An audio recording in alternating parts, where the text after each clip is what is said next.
What if I told you the first Trump administration was under attack before it even began in 2016? Not from voters, but from money, power, and influence working quietly behind the scenes. And we're breaking down how elite funding networks help fuel narratives designed to cripple a sitting president, and why that same playbook nearly returned years later. And you guys have heard the talking points, you've seen the headlines, but the documents tell a different story. This is about who funded the chaos, who pushed the stories, and why it mattered. A Fox News report lays out how billionaire-backed organizations worked overtime to undermine the Republic's elected leadership, and how one tech billionaire later disrupted that control. Now, I want you guys to let me know in the comments, do you think this was all coordinated influence? I think it was. Or was it just politics as usual? And I want you guys to stay with me because the details in this, they matter. And it's George Soros.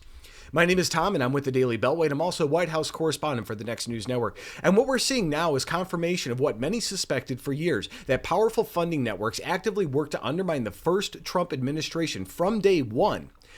And before we continue, guys, this channel is growing fast, and every like, comment, share, and subscription helps us reach more Americans who care about the Republic. Also, sharing this report helps cut through the media silence.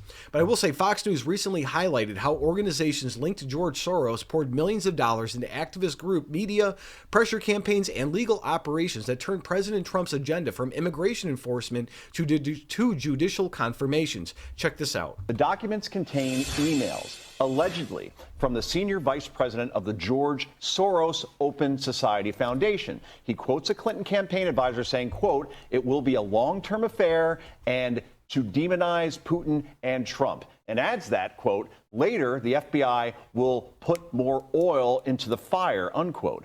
Other emails reveal Hillary Clinton approved the idea of tying Trump and Russia to election interference.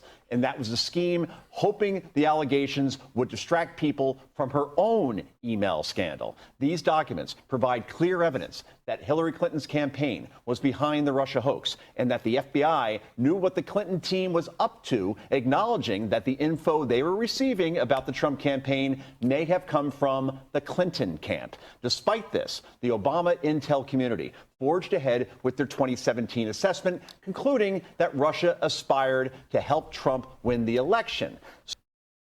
So these groups didn't run ads saying vote against Trump. Instead, they funded lawsuits, protests, opposition research, and media amplification designed to stall Trump's governance. And that money flowed through nonprofit layers, making accountability nearly impossible until Elon Musk came around. Also, documents and reporting showing these efforts align closely with moments when the administration attempted border enforcement, deregulation, and foreign policy shift. And this wasn't random activism. It was sustained pressure against the Trump administration. I want you guys to let me know in the comments. Say this. Say follow the trail if you think funding matters, or just politics if you think it was just politics as usual.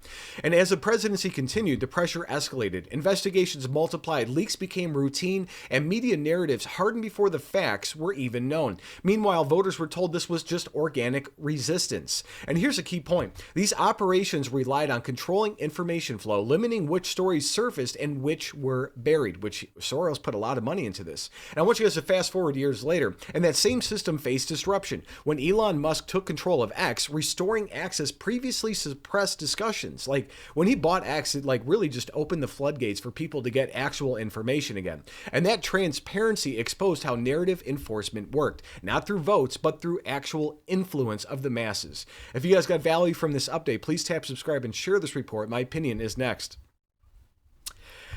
George Soros is not a good guy. So this story matters because a republic cannot function when unelected power brokers manipulate outcomes behind the curtains. Americans vote. They debate, they accept the results, but that only works if the system is honest and you guys don't manipulate generations of kids to think that, accountability doesn't matter. And what these revelations show is how money can be spent quietly to shape pressure campaigns or even appearing on the ballot. That should concern every citizen regardless of party. And the first Trump administration faced nonstop obstruction 24/7. He's doing it again. Not because policies failed, but because power feared disruption.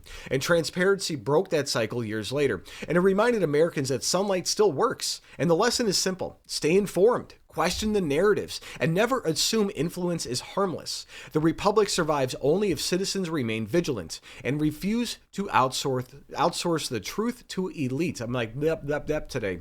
But I mean, it's there. It's plain and simple. George Soros funded this. Everybody was on the inside, and everybody was working together to undermine a 2016 Trump presidency, and they're still doing that to this day. God bless.